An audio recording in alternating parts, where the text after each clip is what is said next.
It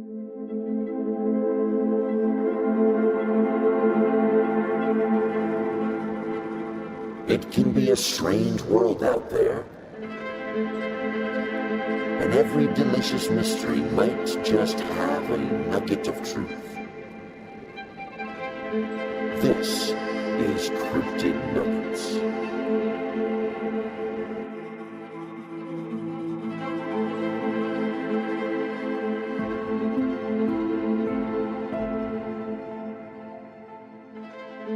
So, who talks first, you or I? I think that's how we started. I think that is exactly how the podcast should start. And just like that, all the tension is gone. All the tension is gone. Welcome to Cryptid Nuggets. I am John Stenning, and I am here with Mitch DeAngelis. Hi, Mitch. Hi, John. How are you? I feel like we've worked on something similar to this in the past, and maybe one or two viewers might have noticed. What was that? Do you need to be reminded? Is that what you're saying? That you need to be reminded of the Beastie Boys' Paranormal Adventures? The previous podcast that we had with our friends Anthony Jarvis and Mike Holmes? Is that what you? Yeah. Whatever happened to those two guys? I mean, so rumor has it one of them is wandering the Great White North, and I think we'll talk about him and maybe some of his ancestors a little bit later. And another one is probably like in the sewers of Somerville or something like that. But they've become their own. I believe both of them have become their own cryptids. One of them maybe has been banished to a soundboard somewhere, and maybe there'll be maybe we will one day go out and search for these two, and they will come back to the podcast. But for now, it's a two-person endeavor, you and I. And it's sort of a spin-off of Beastie Boys. Maybe one day we'll be reacquainted with the two of them. But we have to go out and find them out in the wilderness somewhere. Yeah, something like a 13 Ghosts of Scooby-Doo type thing, except, there's only two of them, and that might be more spooky, considering on your interpretation of it. More spooky combined, yeah, because 13 not-so-spooky things compared to two extremely spooky things. Yeah, it's the spook factor. Should I be saying spook factor? I don't know if that's... Probably not.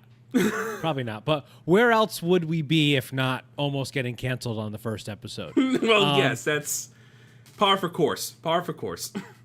So, yeah, this is a spin-off of Beastie Boys, but it's also sort of a different thing at the same time. We are going to... Right, the name of the show is Cryptid Nuggets, and we are going to talk about different paranormal, cryptid, otherworldly type of things. Yeah, not always cryptids, but cryptid nugget sounds good. It rolls off the tongue, but we don't want to limit ourselves. We might also do like aliens sometimes, or ghosts, or just any other paranormal, creepy sort of monster story. Right, and me being a little bit more of... I don't know. Am I more of a skeptic than you, Mitch? Would you call me more of a skeptic than you? I would say you are far more skeptical than I am of most things. Great. So I am a skeptical, cynical asshole, and Mitch is going to share these stories with me and try to convince me of whether or not they're worth my time, essentially, right? And then we are going to also pair these stories, these otherworldly things with foodstuffs, snacks, drinks, things that sort of, we think of when we think of whether it be the area these things are from or the vibe that they give off or something to sort of wet your whistle while you are, listening to these stories that Mitch is trying to convince me are worth listening to. Well, as I like to say, every good story needs a good snack, right? And you do say that a lot. You do say that a lot, yeah. There's a lot of snacks out there in the world, right? And there's a lot that we haven't tried. We're on, not only are we trying to find good stories about all these creepy things, we're also trying to find a good snack to go along with it. And, we're going to take this as sort of as an opportunity a lot of the time to maybe explore, like, a snack tied to a certain region of the world that's also tied to the topic we're discussing, or, a snack that might, have a certain shape or design that falls into the topic somehow or something like that. When we talk about Dracula himself, we're just eating cereal shaped like coffins. Yes, exactly. Instead of the, or much just Count more Chocula. obvious blueberry. Yeah, why not just one of the General Mills monsters? Basically, I think our whole reason for doing this podcast is so we can talk about the General Mills monsters at some publicly point. as often as we can. Yeah. Yeah. Right? I mean, that's what it comes down to, because sure, everyone knows Count Chocula or Blueberry, but when was the last time you heard about Fruit Brute? Ooh, that one is obscure. Very obscure. More obscure in the pop culture lexicon than I would say any of the others, for sure. Right, and then there's Yummy Mummy, which people don't know about that much either. So that's true, but I think more people know Yummy Mummy than Fruit Brute. Than Fruit Brute. I agree, and I think there's one more, but who knows? We'll explore it one day on the podcast, I'm sure. Especially with the spookiest of seasons right around the corner. Oh yes, that is very true. That is very true. Yeah.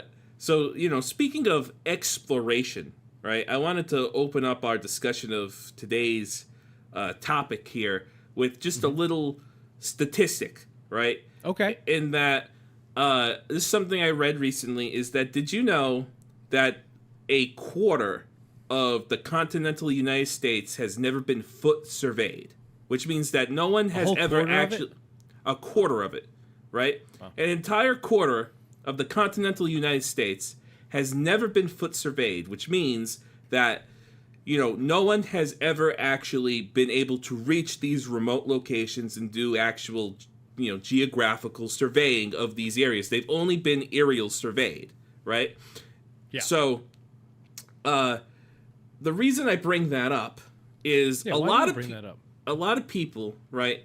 I feel like they have this idea that we've been everywhere on this planet still. Where the truth is that we really haven't, right? There's still a lot of remote areas out there on this world, whether it's, really deep valleys in, the Himalayas, or it's way far up north in Canada, or even just the bottoms of the ocean, right? There's a lot of places we humans still are not masters of the environment, and we may never truly be. We've mastered a lot of environments, right? Like, we got living stations, research stations in Antarctica, right? Sure. We have learned to thrive in literal deserts, but there are still some places that we're out of our element, right? Right. And the reason I wanted to bring that up is because you never know, in my opinion, what's hiding out there. As we discussed before, I'm far less skeptical of a lot of things than John, right? A lot of people who know me, I think, would describe me as very close-minded, because I tend to be very opinionated. But Mitch, you have tons of fucked up opinions. But I personally think of myself as... fucked up is the wrong word for it. I'm sorry. I don't mean to paint you as like this villain. But like, I don't want to get you started on like rice or something. Yes. I'm a very passionate individual about the things I believe sometimes, right? But I do like to consider myself a very open-minded person, because I'm often willing to listen and take in whatever information somebody's trying to give me before I form an opinion, right? And I think one of the things that I've been very opinionated, more so as I've gotten older, is the subject of Bigfoot or Sasquatch, right? So, I've always had an interest in this topic. It's a topic I can talk endlessly about, right? I remember being, maybe about 8 or 9 years old, elementary school, browsing the local library in North Providence, and I happened. That where that accent? That's the that. Yeah. From North Providence. Oh, okay. Just making sure. And stumbling across the very first book I ever read that was about like cryptids, right? And it was only like this thick, right? Sure. Yeah. Because it's like a young kid's adult book. novel or something. You're a kid. Yeah. Yeah. Right. But the two sort of topics in that I remember, there was probably a couple, but the two that stuck out to me was the section on Bigfoot in the section on the Loch Ness Monster, right? And Yeah. I remember right on the cover was the famous frame from the Patterson Gimlin film of, Bigfoot, walking like that, looking directly at the camera, right? And that's ignited an interest that has just stuck with me since the very, very beginning, right? As I've, have gotten older and have explored the topic more and more, and I've seen, the wealth of what I believe to be pretty good evidence from everything from video recording, audio recording, anecdotal witness stories and all that. I personally am of the mind that Sasquatch is a real creature, right? Now, John, where do you fall exactly? I mean, far from convinced, but I will say, very interested in wanting to believe in Bigfoot. And also, like, being fully aware that, you mentioned that a quarter of the United States has not been foot surveyed. I bet it's an even higher percentage of north of the border in Canada. Yes. The northern North America, right? Which I think the snack that we're going to be talking about is very Canadian-centric. But Bigfoot's interesting because, we might be talking about specific Canadian stories or North American stories, but like Bigfoot sort of transcends North America, and then you talk about Sasquatch, you talk about all these other interpretations. So I will say, of the things I need to be convinced about, I don't think Bigfoot's at the top of the list. Right? I think I would have a pretty easy time agreeing that Bigfoot is at least like a strong possibility, right? Okay, all right. But like, where's like the real evidence? Like, why do we only have like, it's always like shaky camera footage, it's always blurry ass shit, and I mean, not to mention we're living in this world where things can be created, or the mind can be tricked, the eye can be tricked. Not to peel back the curtain too much, but you and I both work in production, and we know what's possible, right? And it's the realm of possibility is unfathomable. And it's increasing. It's going to increase even more exponentially with advancements with AI technology and special effects rendering and all that sort of stuff too. So, that's more than fair, right? But to me, there's some things that you just can't fake without being like some sort of biological guru who knows everything there is to know about like primate locomotion and stuff like body limb proportions and stuff that you do see in a lot of Sasquatch videos, right?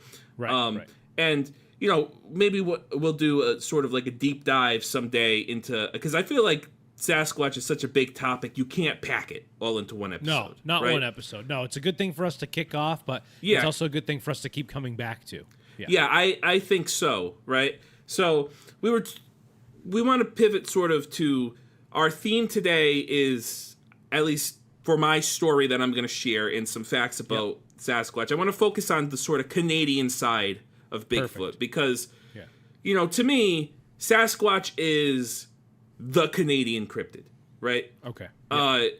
Even though there's other famous cryptids from Canada, like the Lake Champlain monster and the Lake Ogopogo monster and, the various lake monsters, and there's other, canine-esque cryptids, in the Great White North and all sorts of stuff like that. To me... And the last time you were up there, someone thought you were Sasquatch? Yeah. Have you ever been to Canada? Are you now banned from Canada? I've never been to Canada. I like to hilariously refer to myself as the most worldly person who's never traveled the world. Right? Yeah, you're a worldly shut-in. Yeah, exactly. Yeah. I've seen all over the world, man, but it's only ever been through my computer. I've talked to a lot of people from all over the globe, but only ever through text. Providence County. Yeah. Except for that one time you went to the beach house. Like, you went to the beach that one time. No, that's interesting. Canada seems like such a... obviously there are like the cities that people talk about, right? Like, we know of Toronto, Montreal, Vancouver, and all of that, but those are all relatively close to the American border. Yes. Or close to like port cities, right? And I hate to just be such, like, obviously I have such like an American way of seeing Canada, but there is a great portion of the northern 2/3 of that country that, I mean, so they have provinces instead of states. One of them is just called the Northern Territory, I think. Yes. Right? That's just the name of an entire province, and it's a province, and it's huge, right? It's like it's like 4 times the size of New England, you know? Yeah. I think so a lot of people up there. Yeah, I think a lot of people really underestimate how much wilderness there is in Canada, right? Yeah. Especially when you start factoring in most of the big Canadian cities are focused around large bodies of water, right? Yep. And then when you start going further up north, there's a lot less of those, right? But there's still a lot of forest, there's a lot of Arctic tundra, there's a lot of mountains and glaciers, especially as you keep going further north towards the North Pole, right? So Canada is, I think, possibly a great likely hiding place for the skeptic. If Sasquatch was to exist, I think they would have an easier time believing that it would live in the further reaches of Canada than, let's just say, your backyard in Idaho. You know what I mean? So, in fact, the term Sasquatch, right, is of Canadian origin. So, Sasquatch is actually the anglicized version of the Chehalis word Sasket. The Chehalis are a indigenous tribe that's native to British Columbia, Canada, right? Okay. And British Columbia, for those who may not be very geographically familiar, it's part of the Pacific Northwest. It's on the Pacific side of Canada, the West Coast, right? Yeah. So in it's just above Washington. Yeah. Right? Just above Washington State. Yes, exactly. Yes. Right? Which is also in the U.S., where there's a lot of Bigfoot, Sasquatch stories come from that area, right? All the way down through Northern California. It's really like foggy there. It's really it's very wet, right? Yeah. It's basically it's rainforest, right? And that term confuses a lot of people because they usually associate rainforest with like the tropical jungles in like Africa or South America, right? But rainforest is all over in all sorts of different climate zones, right? Right. So in the 1920s, right, there's this Irish expatriate. His name is J.W. Burns, and he settles in British Columbia, Canada in the 1920s. He leaves Ireland and settles there, and he becomes a school teacher amongst the local Chehalis community, right? And he becomes, like, after a while, a trusted member of their community. He becomes really good friends with, a lot of the natives in the community and, good friends with the elders and stuff. So in 1929... Burns collects a bunch of stories from the local community that he kept hearing, and he turns it into an article that's published in the April issue of a Canadian magazine called Maclean's. And the article is titled, Introducing BC meaning British Columbia, Hairy Giants. Now, this is the first ever printing of the word Sasquatch. Wow. Right? So 1929, you said? 1929 is the first ever printing of the word Sasquatch, right? Now, the name Bigfoot, on the other hand, comes from 1958. It's Humboldt County, California. There's this logger. His name is Jerry Crew. And he's working for this logger entrepreneur guy. His name's Ray Wallace. And Jerry Crew, while he's out logging one day, he finds these large footprints embedded into the ground, right, near a logging site. And he reports it to the local press. And the Humboldt Times in California was the first to use the term Bigfoot in print to describe the maker of the tracks, right? Before there was any really close association between Canadian Sasquatch and Bigfoot or stuff, everybody kind of had their own name for something like this, right? There's a lot of regional names for Bigfoot type things, like down in Florida they call it the skunk ape, right? Right. Down south in, Mississippi, Alabama, Louisiana, they might call it the wood booger, right? Wow, I've never heard that one. Yeah. Yeah, in Ohio Wood they call booger. it. That Yeah, sucks. yeah. There's a little bit of maybe a racial connotation there that I'm not Oh, comfortable that with. sucks even more. I wasn't even thinking about that. Yeah. Oh, God. You know, that it doesn't really make me feel comfortable. But still, in Ohio they call it the grass man, right? Also very lame. Yeah, right. But there's there's a lot of different indigenous names for this creature too, all over the place in all of their own languages, right? And they all kind of translate to some variety of like hairy man or hairy giant or bear man, man stealer, stone man, mountain man, some variation of that, or some form of like cannibal spirit or something like that, right? So I was naming my band in high school. that's too close to Cannibal Corpse. That's not even Yeah. a good joke. It's too close to Cannibal Corpse.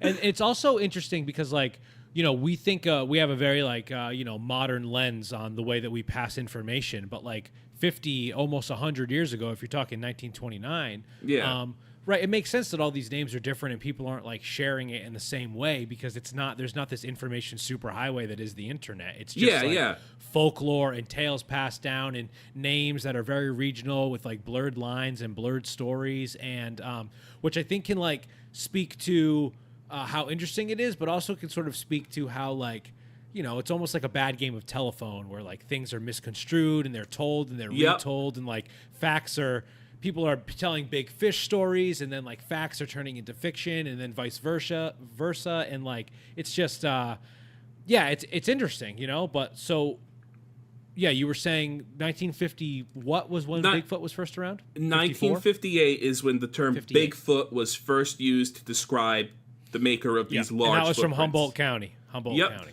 Because Bigfoot as a name has been used in the past. I believe there was at least one Native American chieftain of some war party that was named Bigfoot.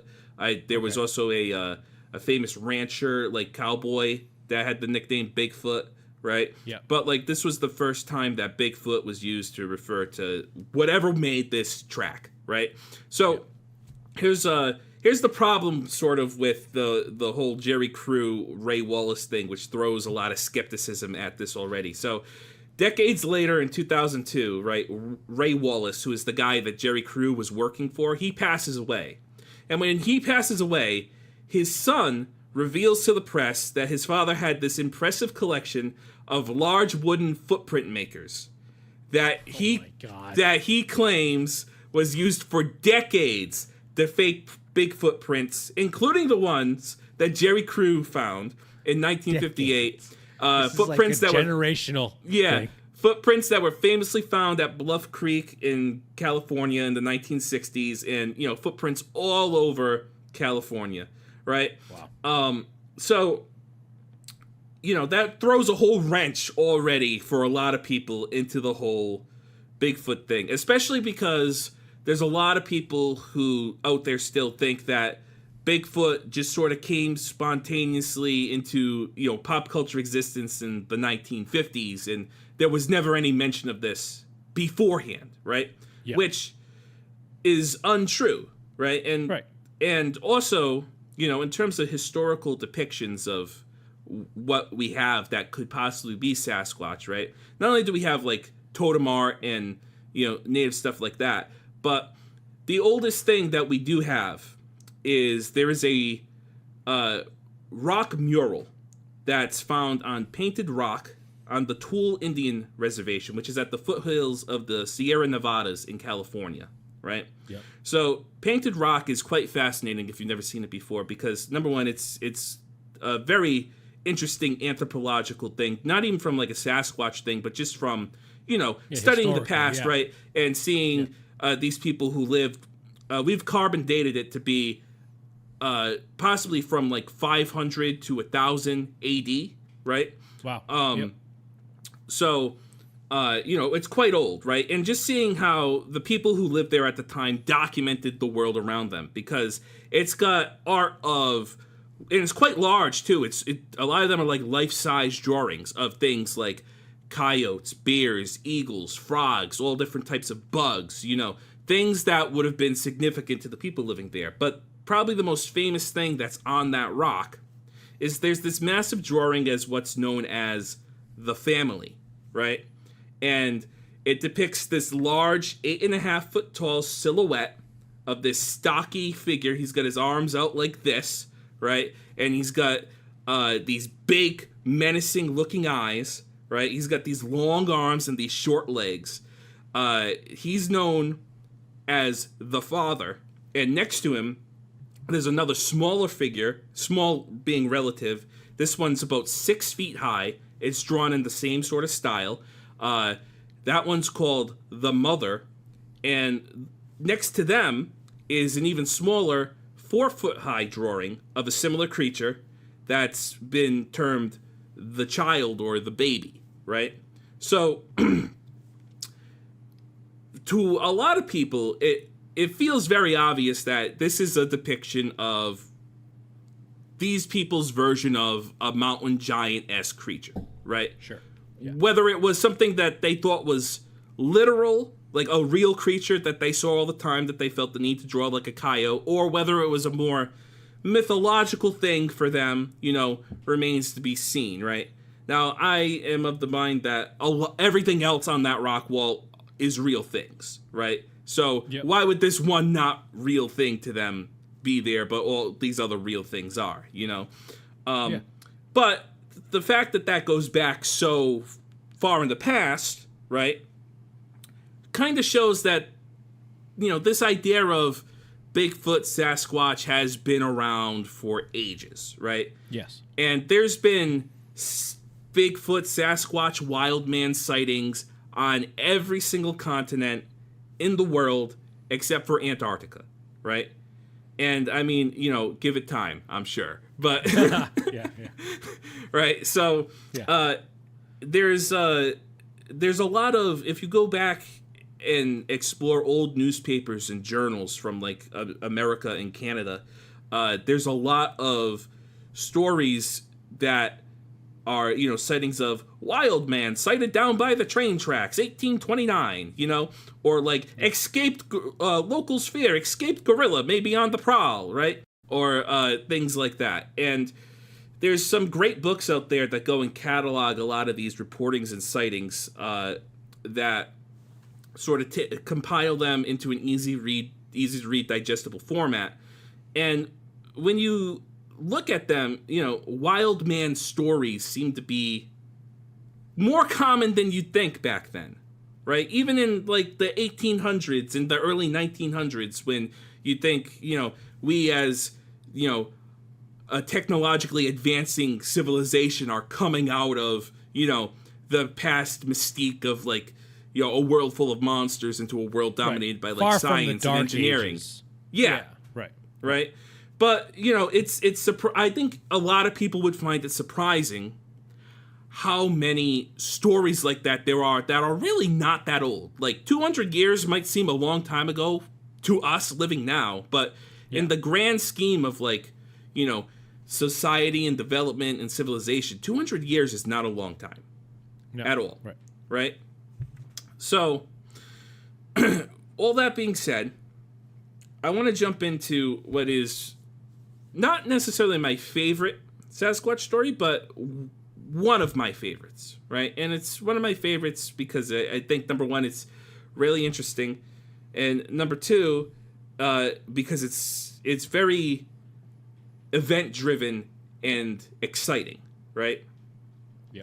So, this story takes place in British Columbia.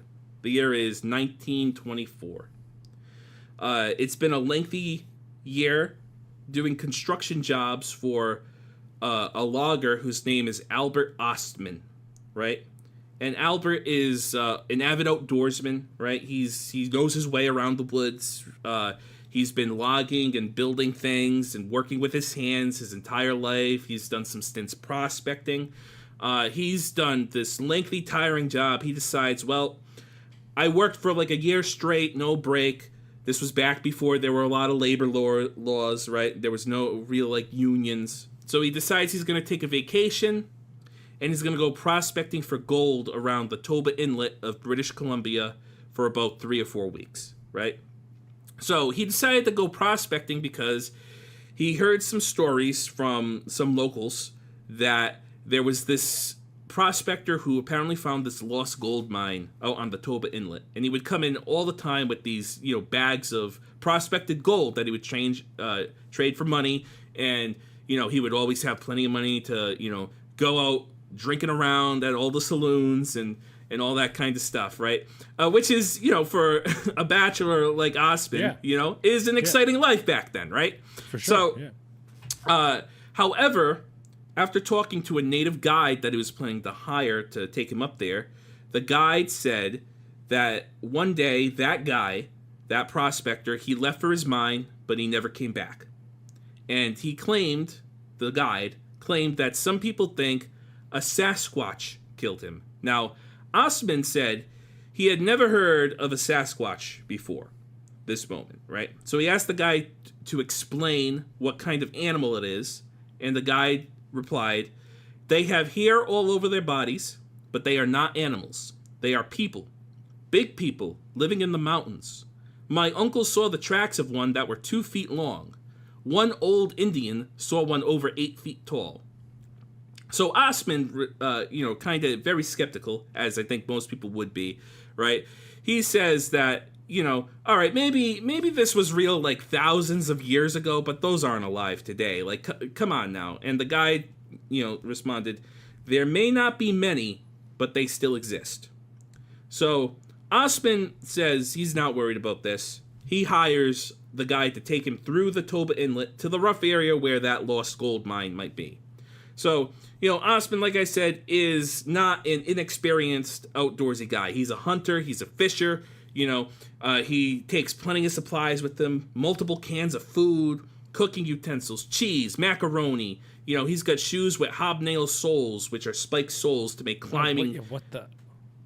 Oh, okay. I was curious what that was. Yeah, it's like shoes with I had to look it up because I've never heard of them either. But they're shoes that have spiked soles to make climbing and getting your footing easier. Right? He's real deal Bear Grylls. He's a real deal. Yes, exactly. Yeah. This was not amateur hour, right? This was a guy who knew his shit, right? He's got a 30-30 Winchester rifle and an entire case of ammunition for hunting and to defend himself, right?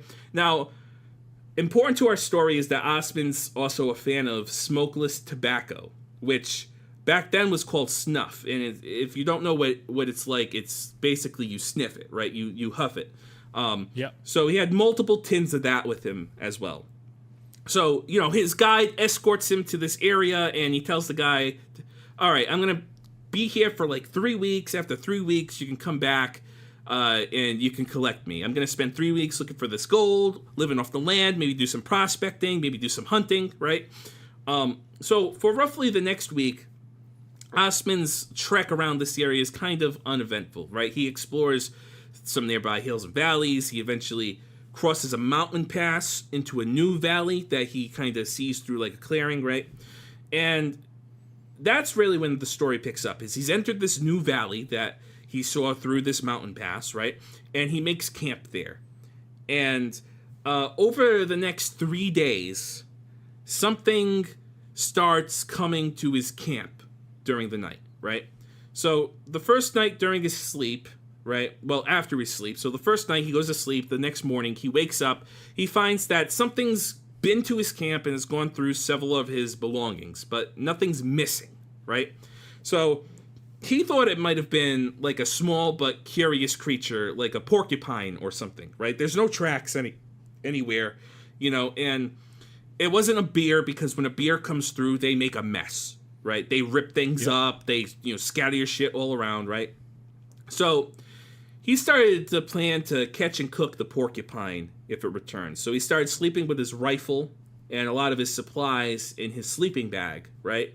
That way it couldn't get to it, including his shoes, because according to Osmond, porcupines like leather, and they like gnawing on leather things. I don't know if that's actually true, or if that's an old woodsman thing that they thought was true but wasn't true. You know those porcupines, they love leather. Yeah. They love gnawing your shoes, dude. Yeah. You think your dog is bad? Regular old gimps, these fucking porcupines. Yeah. So, the second morning, right, he goes to bed, and he wakes up again, And he also placed several. He placed a bag with several supplies really up high on a branch, as a deterrent for bears, because a lot of people maybe don't know this, but a common trick of the trade for woodsmen is, when you're camping out, is put stuff up high, out of reach of a bear, so that they can't ruffle through it, and they'll be less tempted to. Bears aren't really pinata guys. Reason. No. They don't like pinatas. They hate having blindfolds on. Yeah. And so if you hang stuff up in a tree, then the bear is not going to want to fucking swing at it. Yeah. They're more interested on stuff they can easily get on the ground, right? Right. So the next morning, Osman wakes up and he finds that his bag has been turned over from that high branch, right? Not just like knocked down, but like turned over and placed back up there, right? And the contents have completely spilt out. And there's a package of prunes that was missing. But his bag of salt that he had for seasoning was untouched. And he thought this was really strange because, again, according to Osman, porcupines love salt. Wow, okay, interesting. Right? So I don't know if that's true or just something they thought was true, but, porcupines apparently love salt. So now he's a little weirded out. He's like, maybe this ain't a porcupine that's coming around, right? Porcupines don't exactly tip over your rucksack that's hanging 8 feet above the ground, right? So he's planning now to stay awake the entire night. And he's got his belongings inside his bag, his shoes, his rifle, several provisions are inside his sleeping bag, right? And he's trying to stay awake, but despite his best efforts, he falls asleep. Only to be awoken in the middle of the night. And he's still half asleep at first. And, he's kind of dreary, doesn't really understand what's happening. Then he realizes, wait a minute, I'm out camping in the woods. Why do I feel like I'm moving, right? So he comes to his senses, and he finds that he's being squeezed tightly in his sleeping bag, and he feels like he's being hauled somewhere with this bouncing sensation. So, to Osman's shock and horror, he realizes that he's being carried by some large, unseen, lumbering presence, like over the shoulder, So, the position that he's in is very uncomfortable. He's like practically almost being strangled by how tight, the grip is of his bag. He can't reach for anything. His arms are bound, right? His legs are all contorted in what he describes as like an uncomfortable half-sitting position, right? His hobnail shoe is up against his foot, so it injures his foot during the bouncing because the spikes dig into it, right? He loses feeling in his legs, and it's really dark, right? There's no light because you're in like a forest canopy. So, and the position made it like pretty much impossible for him to get a good look at what the hell is even carrying him. So he gets carried for what he estimates was hours through this thick forest into a canyon, right? And eventually, him and his abductor reach the location, like their destination. And he gets dropped down on the ground, right, with a big thud. And then by this point, Osman's, thinking about what the fuck is going on, right? And, as much as he doesn't want to believe it, he's got to come to the conclusion that it must be one of those Sasquatches that the guy told him about, right? So, as night grows into morning, Osman regains some feeling in his legs, and he's able to kind of get out of his sleeping bag. And he finally catches sight of his abductor, along with 3 other figures who are eerily watching him from a distance. There's the largest of the 4, which is a male, which Osman calls the old man, right? And he's about 8 feet inches in height. There's a smaller 7-foot female, which Osman calls the old lady.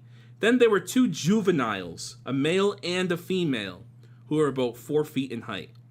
And he describes them very vividly in his story, right? Because he got a very good look at them, because he's going to spend the next 6 days essentially in captivity of this family of Sasquatch.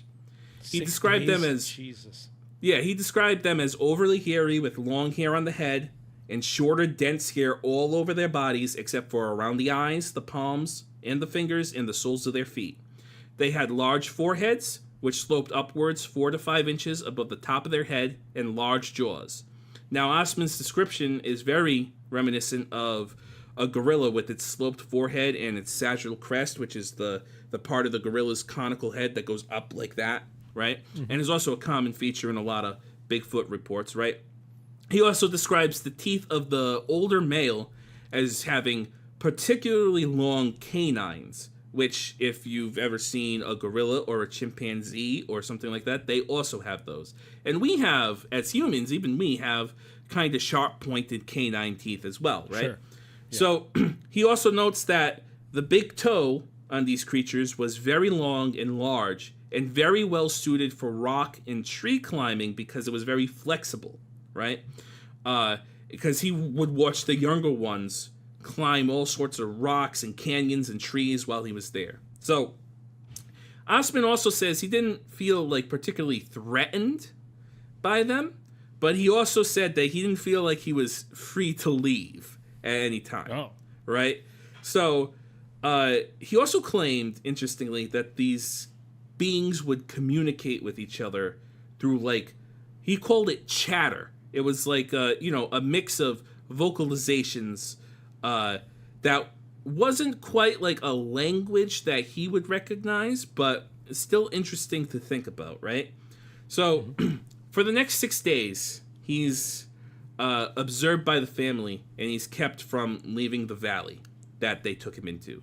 And there's only one exit that he can see. It's through like these canyon walls, and it's being guarded by that large male, right?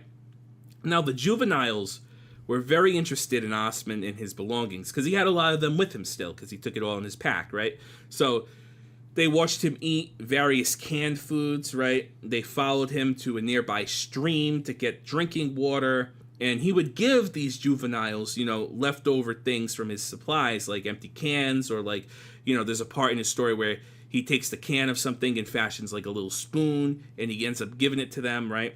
And the young male would always take these gifts and show it to the larger male, who would also be interested in like these little objects, right? So Osman obviously does not want to be here forever, right? I think most people would not. And he wanted to escape. Now, he still had his rifle, but he was afraid that his 30-30 Winchester is not going to be strong enough to take down this 8-foot, 500 to 600 pound monster, basically. Yeah. Right? And he's afraid that, if anything, it's just going to piss him off, right?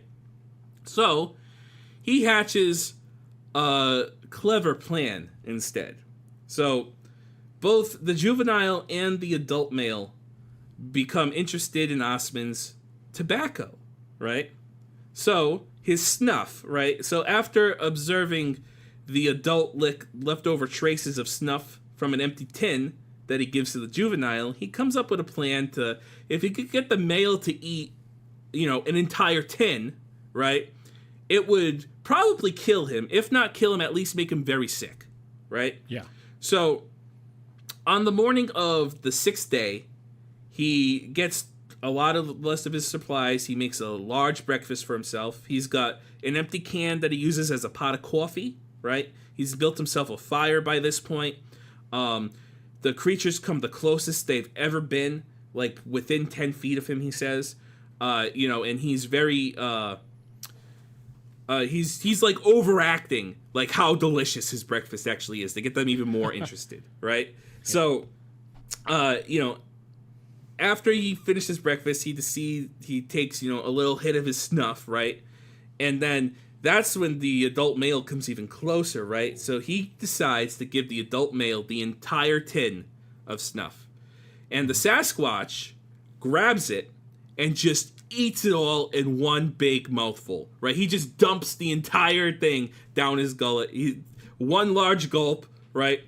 And then maybe like a few minutes go by, and it's clear that this creature's not feeling very well. It starts to become very sick. He starts to cough. He starts to gag, right? He grabs Osman's pot of coffee and, like, tries to wash it down with that, right? Which doesn't help either. So ridiculous. Yeah. Well, see, that's the thing, is this story does start to border on the realm of ridiculous, right? Which is also why I love it so much, right? Yeah. So, the Sasquatch keels over. He's on the verge of vomiting, right? It's got the attention of the other two juveniles, right? So, Osmond's no fool. He's like, this is the moment, man. So he grabs his shit. He gets, the remaining supplies, what's left of his pack, and he makes a beeline for the exit, right? And that's when he starts getting chased by the older female, right? Who's chasing after him. So he drops his bag, he turns around, he readies his rifle, and he takes one shot above the creature's head at the canyon wall behind it. And he reasons that it must have never encountered like a rifle before, because that one shot and that noise was all it took to make it turn around and start fleeing, right? So Osmond was able to deduce by a number of factors that he was not near the coast, because there was no signs of like seabirds or salt water or anything like that. So over the next several days, he managed to make his way back to civilization, right? And he told his fantastic story for the first time in 1957. So, oh my God. So to the local newspaper, 30 years later? Yeah, so to the local newspaper, he tells it to the Province, which is the local British Columbia tabloid, basically, right? Yep. And he only does this after several other Sasquatch stories are already being published, right? So, and the term Sasquatch is being used in British Columbia already for quite some time, right? So, this obviously would draw a lot of skepticism to this story. 30 years later, you're gonna finally tell this wild story, right? Right. However, I do think there's some interesting tidbits about this story that, even if Osmond's making it up, there's some things in it that he does a pretty good job of making up. Like, for instance, there's a lot of activity and mannerisms and things about the creature's appearances that kind of closely mirror not only other Sasquatch sightings, but also more interesting to me is just comparisons to other great apes and how great apes tend to act, right? So, first of all, you got like kidnapping and stealing people, which is reported by native tribes about Sasquatch, right? But more interesting is he describes very clearly a conical sagittal crest, right, which is something that's found on gorillas, and you can also find them on orangutans and a couple of other great ape species too, right? He describes large canines in the adult males, which is something that you can see in chimpanzees and gorillas and bonobos and orangutans. He's very detailed about the large big toe, which is used for grasping and climbing, which is, something you would expect a great ape to have, right? We're like pretty much the only great ape that doesn't have that, right? Right. Right. And, it's got, he describes an interest in human artifacts, like human belongings, which is something that, any researcher who spent time studying chimpanzees in Africa can tell you that they are always like tools, interested. They're interested in. Yeah, right? But really the most interesting to me that he talks about is that chattering that they do amongst each other, right? Which there's a famous Sasquatch sound recording, right, from 1972. It's called the Sierra Sounds, right? If you've never heard it, I greatly recommend listening to it. It's very interesting audio. And it's famous for what's been probably culturally insensitive in its naming, but it's been called samurai chatter, because to a lot of people it sounds like, when you don't speak an Asian language, what it sounds like a to terrible impression. Yeah, exactly. Right? Yeah. Where they make these sounds like squawk, wah, wah, and stuff like that in that recording, right? And it's just interesting to me that, this story from Osmond also includes that little bit of detail we have a famous recording of, but also a lot of people don't really know, gets reported more often than you would think when it comes to Sasquatch stuff. Like a lot of people know now because of like finding Bigfoot and stuff like that, like the howling and like, Yep. stuff like that, or like the whooping sounds, or the tree knocking. But what a lot of people don't know is that there's a lot of witness accounts where it's like, it started like chattering to me. It started like, making these sounds like, like stuff like that, right? That's my Sasquatch impression, Yeah, we could just do an hour and a half of that, I think. So, but it's interesting just to see some of these, sort of idiosyncrasies in the story and some of these little details that line up more than you would expect with if this was a real creature. It all makes sense, at least to me, right? Now, the thing about Osman's story that really does stir a lot of skepticism is, number one, it's so fantastic, Oh, it is. Like, it's one thing to be like out in the woods and see a Sasquatch, maybe get chased by a Sasquatch, right? But like, dude, you were taken by Bigfoot and you lived with him for 6 days straight. Like, come on, Yeah, Bigfoot let him sleep with his wife. Yeah. Yeah. It's like something you would. It's something you would read in a tabloid, right? Yeah, absolutely. Right. For sure. My husband was abducted by Bigfoot. Like. Yeah, exactly. It's like straight out of like Men in Black or something. Yeah. Yeah, exactly. Just really, really silly. It's out there. It's almost too out there, right? And then there's the fact that 30 years later he told this story. Right. He didn't tell it immediately. Yeah. He didn't walk into town and find that native guide and be like, "Hey, that Sasquatch thing you took? Well, you'll never guess what happened to me." Right? Yeah. Wouldn't you just be like, "Hey, I know you sounded out of your mind, but now I realize that maybe there was some truth to what you were saying," or like, it would be nice to like see what the top of his foot looks like because the other foot was like clamped down on it. What is the name of that weird shoe? Oh, the hobnail shoe. The hobnail shoe that got injured. Shoe. Yeah. Like where's the fucked up foot from the hobnail shoe? Like where, like because words only go so far, especially if 30 years later, like. I'd rather see a fake picture of a Bigfoot like imprint in the mud, you know what I mean, and be like, oh, okay, there's a little something. Or whatever, would you be able to find that valley again? Not the valley they took you into, but like that mountain pass valley that you claimed that you crossed over into. Could you take us to that geographical area? Right. So, but the problem is, 30 years later, and then by the time that he starts to get interviewed by people who are passionately interested in this subject, it's like the 1970s, right? And this guy who, is in his 20s or 30s in 1929 is starting to get old, right? So he can't exactly make that trip anymore anyway, right? No. And then, memory can be fuzzy, right? For sure. Memory can be fuzzy 2 days from when it happened. Forget about 30 years, right? Yeah. So,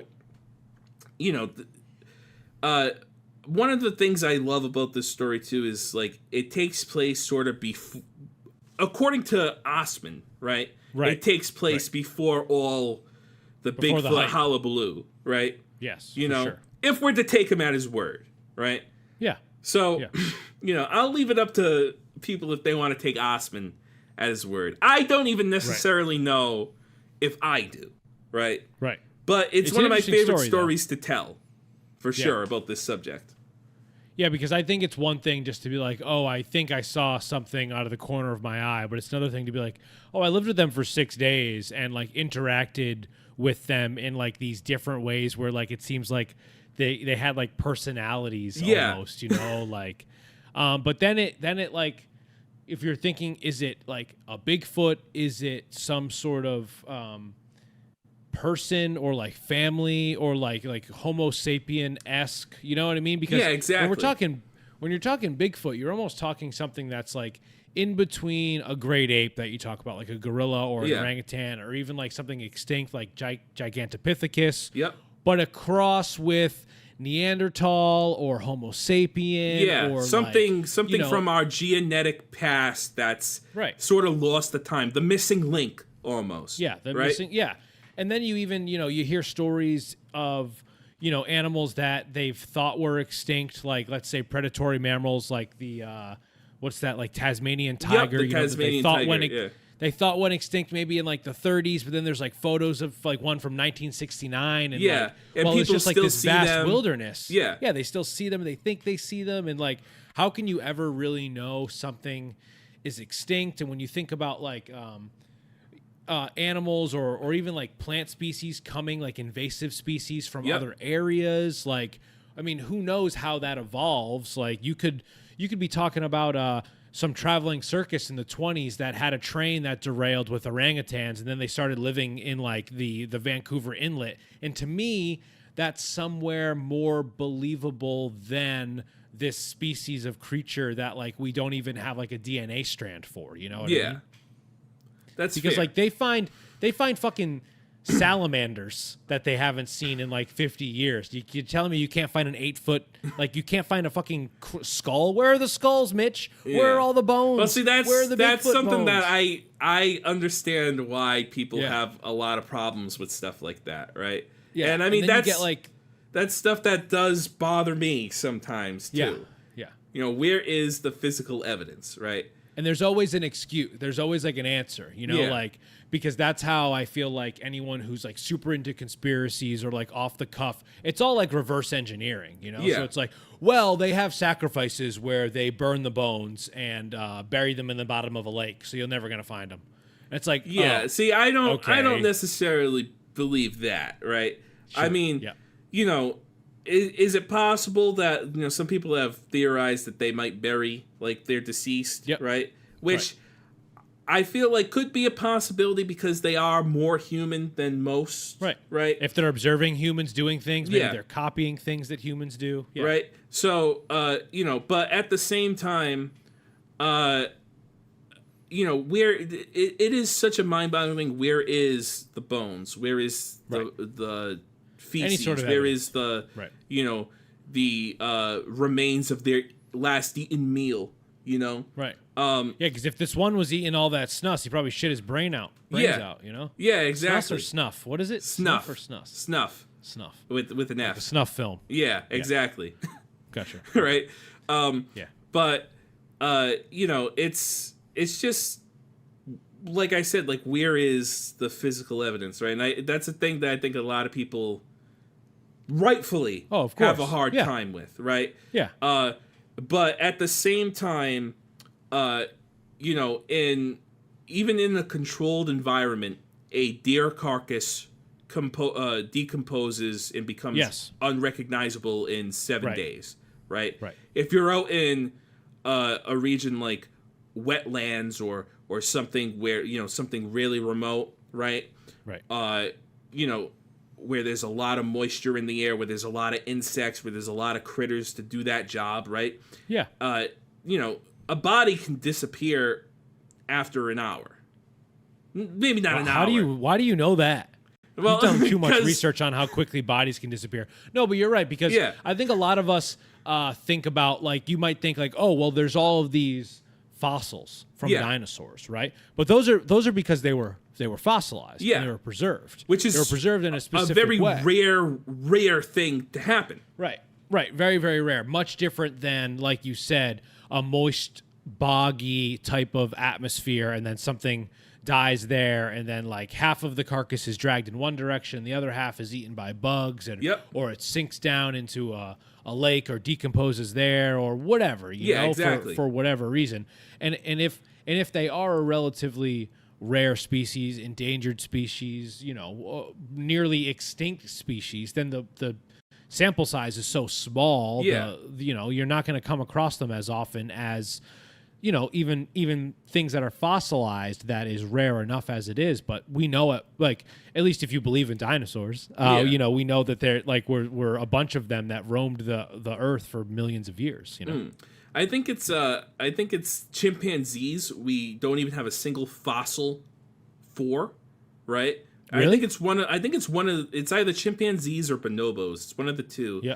But there's it's basically like, according to the metric that we use for a lot of things, if we didn't have chimpanzees in zoos, we would have no proof they exist, right? Right, because there's no other evidence of them. Yeah, right. Right. So there's a statistic out there it's something like only 5% of the primates that have ever walked this earth have ever been like cataloged in the fossil record and discovered. Right, like not alive today, like alive throughout the entire history of the earth. You know, from the tiny little small, leptictidium things that used to roam the Cretaceous period, all the way up to, what could be walking among us right now and we don't even know, right? But like, all our prehistoric ancestors, we only have, it's estimated, a shockingly small amount of that kind of stuff. Even the famous, real life King Kong, Gigantopithecus, we only have, as proof of it, right, a couple of teeth and a jawbone. That's all we have. Right. We don't have a skeleton. We don't even really truly know what it even looked like, how big it was, how it walked, how it moved. We kind of have a good idea of what it ate because we have its teeth, but we don't necessarily know 100% for sure.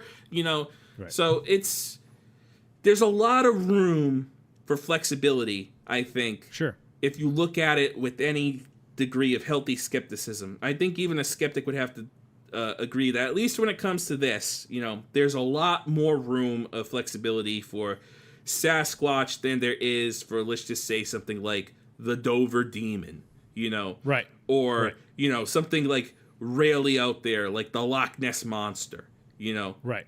So, because a lot of these other things are like almost one-offs, right? Yeah. Where like Bigfoot and Sasquatch seems like it's a worldly phenomenon that just exists in different places that happens to have different names but are all sort of somewhat related. Yeah. And I also think that like if you're truly a skeptic, then you should even be skeptical of your skepticism. Do you know what I mean?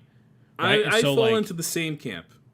And so it's like it's fun to hear these stories, especially because, I think both of us are into stuff that is mysterious and folklore adjacent, and even if it's a fantasy, mystery, sci-fi type of stuff.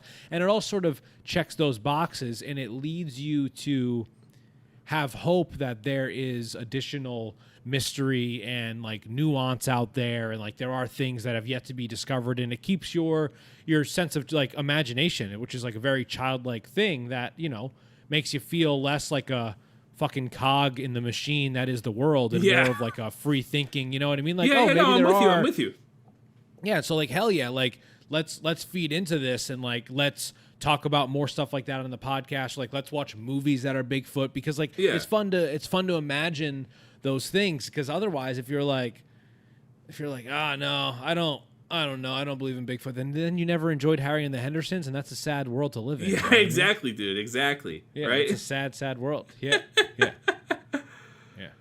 No, that was a cool story. That was cool. Yeah. So what do you think? We'll take a little bit of a break, and we're gonna have a Canadian snack. Oh, I'm starving, and I'm hoping these don't disappoint. We'll see. All right. I wonder what you'll think. All right, we'll be right back with some chips from north of the border. Yeah. We are back. Cryptid Nuggets. Mitch, we were talking about Bigfoot and Sasquatch north of the border, and in just a second we're going to have a snack that is from north of the border. Yep. But first, I want to talk a little bit more about you not being a well-traveled man. Have you ever been interested in going to Canada? I have always been interested in going all over the world, right? Okay. There's a few problems. The first is cost money, right? Costs money. Costs money to travel. Traveling's not cheap. Yeah, traveling is expensive, right? The other is, there's a lot of people who do travel alone. I think I'm too much of a coward to travel alone. Oh. Right? Okay. So, I would want to go with at least one other person who's looking out for me, and I'm looking out for them, Yep. Because you never know what could happen. And I'm not even talking about, like, falling victim to crime or anything, but, like, next thing you know, you lose your passport, right? Yep. And you're stranded now in like Saskatchewan. Yeah, exactly. And you don't know what to do, right? At least if you've got somebody else there with you who still, has their stuff, right? Then there's some aid that you can get. And Canada's one thing, but suppose you're lost in, like France when you don't speak French. You know what I mean? Right. Right. Right. And I mean, like, there's a good number of French people who speak English, especially nowadays. Sure. Right? No, but I understand that. Yeah. It's a decent. It's not the worst form of paranoia I've ever heard you talk about. But yeah, I've always wanted to go all over the world. Canada is no exception. There's a lot of places in Canada I would love to travel to. One of which is the famous remains of the Viking settlement up in Nova Scotia. That when the Vikings first came to the New World, they settled there. They buried the Holy Grail there. Yeah, supposedly, right? Yeah, the Holy Grail is buried there in a well that is booby trapped. Yeah. 26 layers of booby traps. Yeah. You know, Love that's one I've always wanted to see Niagara Falls someday. I've always you know, I'd even be interested in I don't know if I ever want to go camping out in the Pacific Northwest, but I would love I would love to go there and take in the culture and, you know, maybe go to some of these more rural-esque taverns and things like that and see, you know, if they have Bigfoot memorabilia, you know, where the indigenous cultures still might have some influence and maybe see some of, like, artifacts, not even just relating to Sasquatch, but just, like, you know, other parts of that culture too, right? So it's definitely something that's always interested me. Are you much of a camper? I camped last weekend and I'm camping this weekend, so look out for me. I'm a camping boy now. Yeah, so I've never been camping, like, roughing it in the woods with like a tent or something like that, right? When I was young, I used to do Cub Scouts and like we would go to like a campground, but there were cabins and there was you know it was camping, right? Right. So. Right. Now let me ask you one more thing. Let me ask you about chips. Are you a fan? Are you like? I think we both share a love for snacks.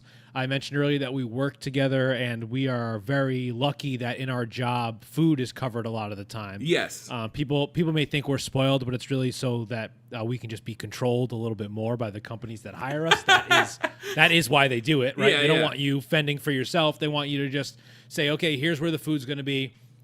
Get fed and get back to work, essentially. Not that there's anything wrong with that. We are.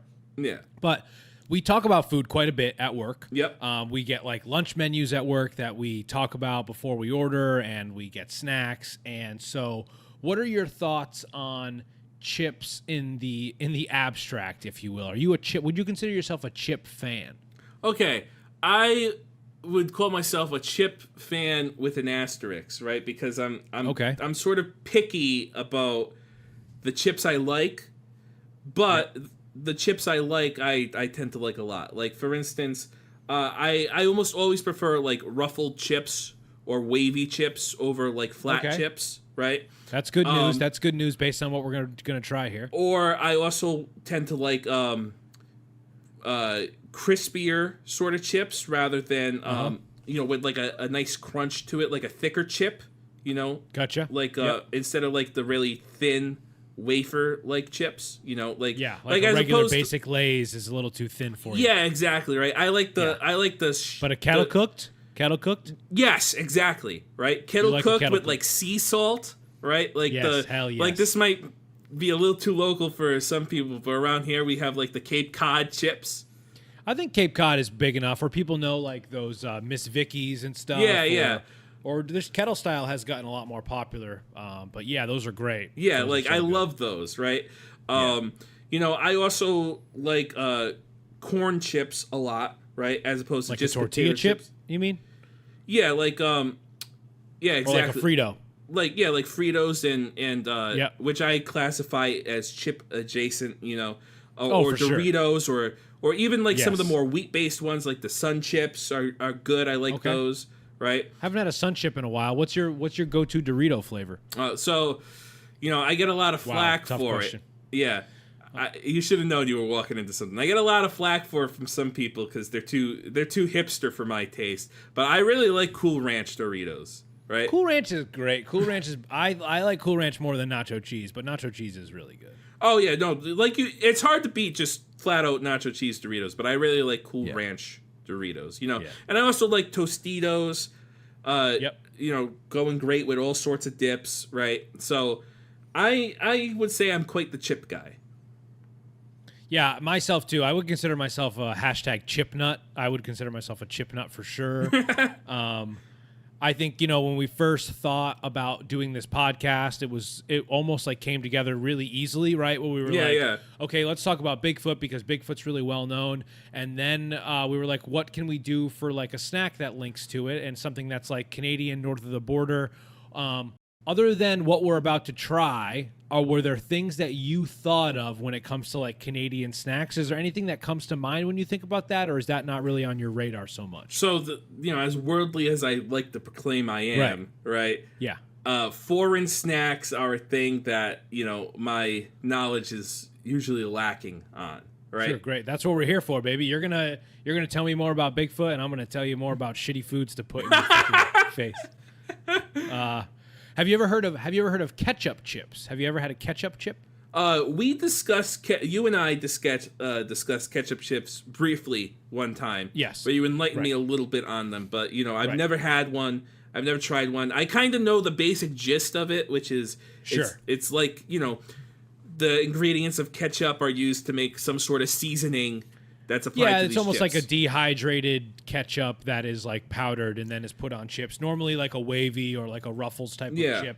When I think of Canadian snacks, that's sort of what I think of are like fun chip flavors. Like there are some like really interesting chain restaurants that I think of when I think of Canada. Like there's a place in British Columbia in Vancouver called Japadog. Have you ever heard of this place? They have Japanese inspired hot dogs. Oh, so interesting. Like these like wild Asian flavors on hot dogs, like a wasabi dog or like something that, like a soy dog. Yeah, with like coleslaw toppings and stuff. But the other thing, it's not quite a hot wiener, but I'd try it. No, I would try it too. Yeah, we'll make a trip north of the border and go to Japadog. but the chips that I think of are definitely ketchup chips, which are sort of surface level, right? And then there's what we're going to be trying here, which are all dressed. Ruffles all dressed, which Mitch and I both have a bag of. Yep. Now, maybe you've heard of all dressed chips before, and maybe you've seen a version of these before, but these specifically are from north of the border. We got these from Canada. There are an American version of these chips that are Ruffles, and that have all the branding on it is like a big Canadian flag. They are rare. I don't think you find them anywhere, but like, you will find them places in the States. And the flavor, I will say, so I have had these chips before. I love all different types of chips, and some are different than others. But I don't think I'd ever had the Canadian ones. I'd had the American ones. I'd never had the Canadian ones. So Mitch, you knew nothing about all dressed chips. Is that correct? No, I've never heard of these ever before in my life, right? And so the thing that comes to mind with the with the name of it is all dressed with what? Like that's what I'm curious to find out. So I'm here to answer that question, but I think it might be fun for you to try them first and tell me what you think. It might be a little bit annoying for us to open these bags, but Mitch, if you want to open your bag, and I will sort of describe what's on the front of these bags. So there's a picture of two Ruffles chips. Mm-hmm. There's like a vinegar thing that you would put on like, if you're from New England, you'd put it on like fish and chips. And then there's an onion and then a pepper. So Mitch opened up his bag of Ruffles. It says made in Canada. There it is. There's also like this. To the eye, it looks just sort of like a normal Ruffles, but you can kind of make out, there's some sort of powdered seasoning on there for sure. Yeah, absolutely. And on the back of the bag, it says Canada's very own. You'll enjoy this bag of Ruffles all dressed chips if you enjoy unique Canadian food. You're seeking something sweet and salty and savory all in one bag. Ooh. And you love eating chips. This isn't branded content for fucking Lay's or Frito-Lay or Ruffles. Yeah. So I'll open mine. Mitch, tell me what you think. Tell me what you think about these all dressed chips. All right. What was your thought when you smelled it? Well, to me, it sort of smells just like salt and vinegar, right? Okay. Yep. Yep. Which, isn't a bad thing because I don't mind salt and vinegar. It's not my go-to flavor. I'm more of a sour cream and onion guy if I'm going to eat a flavored chip, right? But I don't hate salt and vinegar by any means. It doesn't smell scary. So Right. They have a little bit of an orange tint to them. Would you say that? The one in your hand Yes. doesn't look like that, but when I look in my bag, it does have a bit of an orange yeah, tint. I think that will make wonders it'll make if more it's the sense when light I reflecting Yeah. off all the aluminum in there, right? Right, and right, like giving it right. that orange sort of glow. But yeah, you can Yeah. kind of make out this one's a little more orange. Also, Yeah. the lighting in my location isn't exactly white balanced, so you know. Sure. Yeah, that's okay. Right. This is a free podcast. Yeah. Yeah. All right, so let's try these all dressed Canadian chips. All right. Salud. Well, Mitch is making quite the face. If you're just listening to audio, I can't tell. He doesn't look too pleased. I wasn't really expecting. I'm gonna have a second one. I wasn't really expecting what I just tasted. All right. I'm wondering what you're tasting. Like, I wonder what flavors you think they are. You smelled salt and vinegar. Are you tasting salt and vinegar? A little bit. So Okay. here's what I'm kind of feeling. Right. All right. Is there's definitely a salty aspect to it and a vinegary aspect to it, which you know. Yep. It sort of reminds me of like if I was to take an oil and vinegar salad dressing, right, and put some chips on it, right? At the same time, there's like that sweetness to it that you would get with like a honey barbecue. Okay. Right. Interesting. Right, Yep. not quite the barbecue aspect of, but like that sweet sort of tanginess to Okay. it, right? Which, Yep. I think, right, looking at the Mitch, do you have any allergies? I have no allergies that I'm aware of. Okay, that's good. Yeah. Just this combination of flavors. Imagine. No, thankfully. No, but there is a bell pepper on the bag, right? Which could be the source of, you know, that sort of sweeter type of flavor. I'm gonna have another one. They're not bad. Really I don't hate it.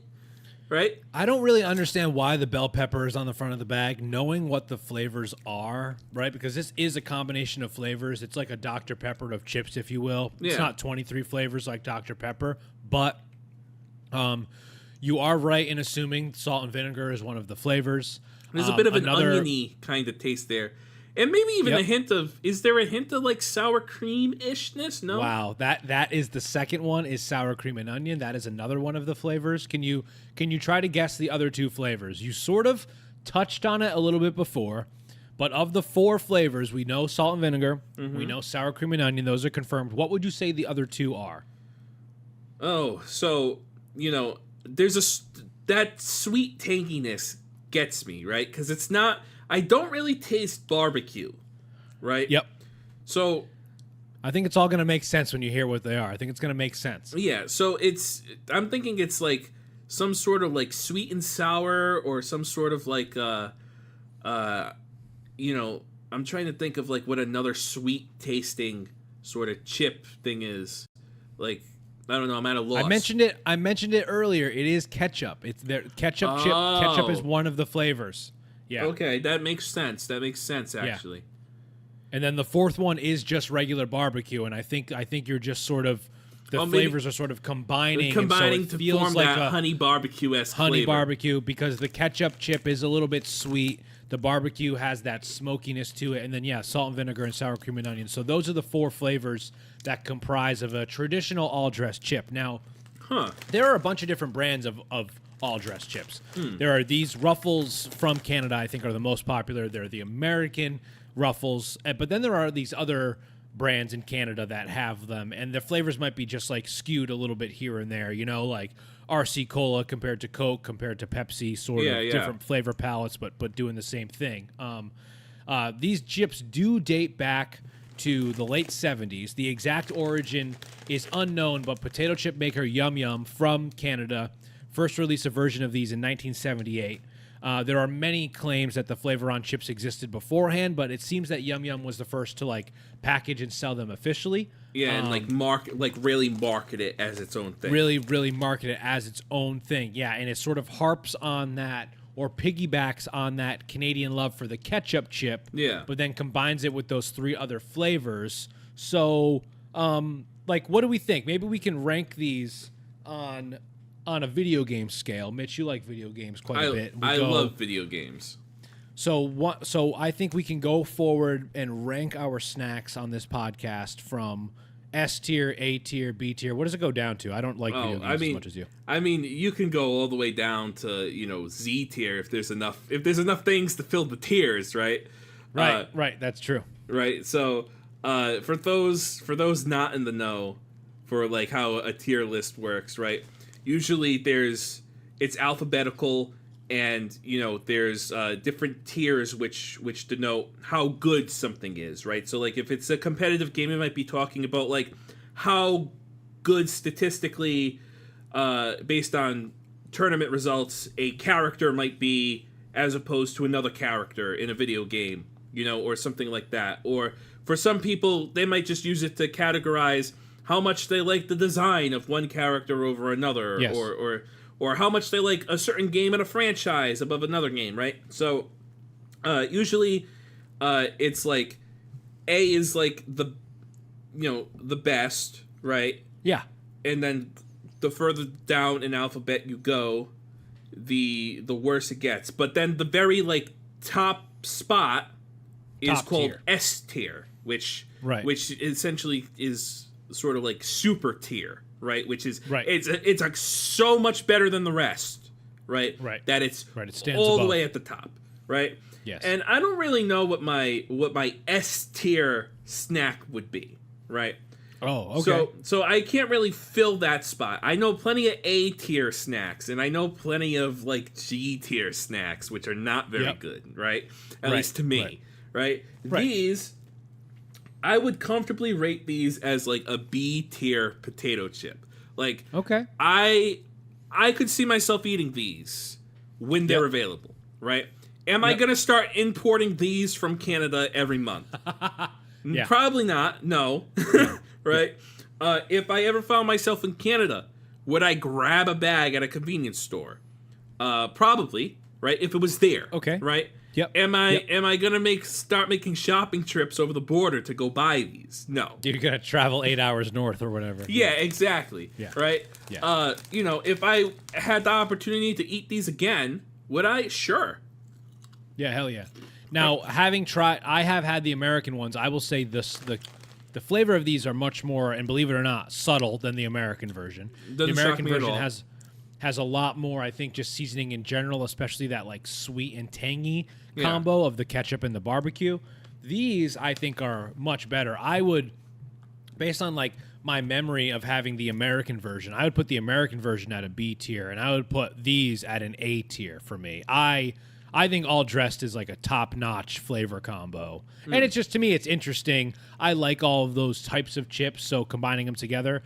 And then, you can like, if you have like a sour cream and onion dip or something, what kind of dip do you think would go well with these? Do you dip your chips? Are you a chip dipper? I am a chip dipper, but I don't like to dip flavored chips. I like just regular old flavorless salted ruffles to dip my chips. Yeah, that makes right? sense. But I like all kinds of dips. I like to use ranch. I like to use French onion, right? Yeah, I like to French use. onion's great. Sometimes my family is Italian, right? So sometimes we get like one of those jars of not jars, one of those plastic containers of like sour cream from and we'll make our own sort of dip that's got like salt and pepper and oregano and like some Italian seasoning, onion powder or something. Yep. Yeah, nice. right. Stir it all around. That sounds great. It goes great with vegetables, right? I'm gonna do that after this. I'm gonna do that right after this, Mitch. I'm gonna make my own little seasoned sour cream. That sounds like a great idea. Right. So, but I like to use that for chips. It goes great with sliced vegetables too, like sliced bell peppers and carrots and broccoli and stuff like that. Right. Yep. So, I don't know if I would dip these because I feel like the dip would get in the way of all the flavor on the chip already. It's almost too much. I would never say no to a dip on a chip, at least for the first time. Hell yeah. Well, I think these were a lot of fun. I'm glad we imported them. It took a couple weeks for them to get here. But yeah, I mean, I think they're solid. It's also interesting that it seems like it's a reasonable sized bag of chips as opposed to bags of chips that you can get around here that are usually a lot bigger. Yes. Like, see, the thing is, I feel like I can finish this bag, right? Because I'm not a like a chip gorger like some people are. Like, I'm not gonna. Yeah, me. I'm not gonna like. I will sit eat a here whole and- bag of chips. Yeah, but like, a lot of times I don't like getting those bigger bags because like I feel like I'll open them, and then I won't finish the bag, and then 2 days later they're stale. They're Right? stale. Yeah. But like It's this, I human feel around here. comfortable Yeah. with size wise. Yep. Hell yeah. Well, I mean, I think this is a pretty great first episode. I'm sure the show will evolve and continue to grow as we continue the show. But yeah, I mean, I had a lot of fun. I think we sort of agree where these chips fall. They're not S tier chips by any means. No. Not an S tier snack, but they're also not the bottom of the barrel either. Absolutely you know? not. They're Absolutely not. You're not going to just find them. You're not going to throw them in the bottom of a cave somewhere in British Columbia. Yeah. And have them just be eaten by. Yeah, I'm not gonna try to poison a Sasquatch with these so I can make my escape. No, I'm going to keep them for myself and poison him with the chewing tobacco or sniffing tobacco, which seems wild to just be like. Yeah, it was cocaine before its time. Well, I guess actually no, it was right around the time where cocaine was around the same a time, thing I guess? too. Yeah. Yeah. So you know, but yeah, that's a wild little thing that like chewing tobacco is something that everybody knows about, but like sniffing tobacco is even I was not really familiar with it until I really dived into this story. Doesn't seem very common. Doesn't seem nearly as common as all dress ruffles are north of the border, at least. I mean, who knows? Maybe we'll continue to learn more about Canada and learn more about the world, and maybe this podcast will encourage you to do some more traveling, Mitch. Oh, that would be nice. I mean, we'll see where that goes. Yeah, sure. So fuck yeah. Thank you, Mitch. I think this was a lot of fun. Hopefully, we're going to be putting these episodes out on the regular, right? Maybe once a month, maybe a couple a month or something like that. And we're going to have some guests in the future, maybe reunited with the rest of the Beastie Boys and doing some other fun stuff, right? I think that's the game plan going forward is kind of, same general kind of format, pairing some type of cryptid or creepy paranormal subject with, some type of interesting snack to go along with it, because like I said before, every good story needs a good snack, and we gotta there's a lot of snacks out there, right, and we gotta find out which ones go good with the good story. Yeah, hell yeah. And I highly suggest going out, buying some all-dressed chips, sitting down, watching your favorite Bigfoot movie, Harry and the Hendersons, or whatever it is. Yeah. What are some other great Bigfoot movies before we get out of here? You got any recommendations? That's the thing, is I've seen a lot of them, but they're all pretty bad. They're all pretty bad. There's some funny bad ones. Like there's one that's called Abominable. Now there's two movies called Abominable. There's an animated kids film that's about the Abominable Snowman. That was not the one I'm talking about. I have seen that one. I actually quite liked that one. I thought it was pretty good. But there's another one from like 2006-ish, maybe 2008. It's called Abominable. And the plot of it, I shit you not, is literally like the plot of the Alfred Hitchcock movie Rear Window, but there's a Bigfoot. Wow, but with a Sasquatch. Yeah. Yeah. So it's a strange movie, but it's fun. I had fun. It's fun in like a goofy, like, I can't even believe this exists sort of way. Yeah, sounds fun to me. So saddle up after you listen to this podcast or watch this podcast. But yeah, who really cares about these other movies? Continue to watch and listen to us, right? If you're listening on audio, you can find us on YouTube. And if you're watching on YouTube, you can listen in your car if you want, wherever you get podcasts and all that good stuff, right, Mitch? And I think and we got a backlog of our Beastie Boys episodes that you can also listen to that we did with Mike and Jarvis. They're great guys, right? They're very cut from the same cloth as us. So if you stumbled onto us first and you really are into our kind of style, our humor, right? They're very much more of the same in a good way. So you can check those out too. I'm sure we'll have relevant links that you can click on or follow in our descriptions and all that sort of stuff. Yeah, hell yeah. Thanks, Mitch. Catch you on the next episode. Sounds good, my man. Take take it easy. Decaf left, regular right. Decaf left, regular right. It's very challenging work.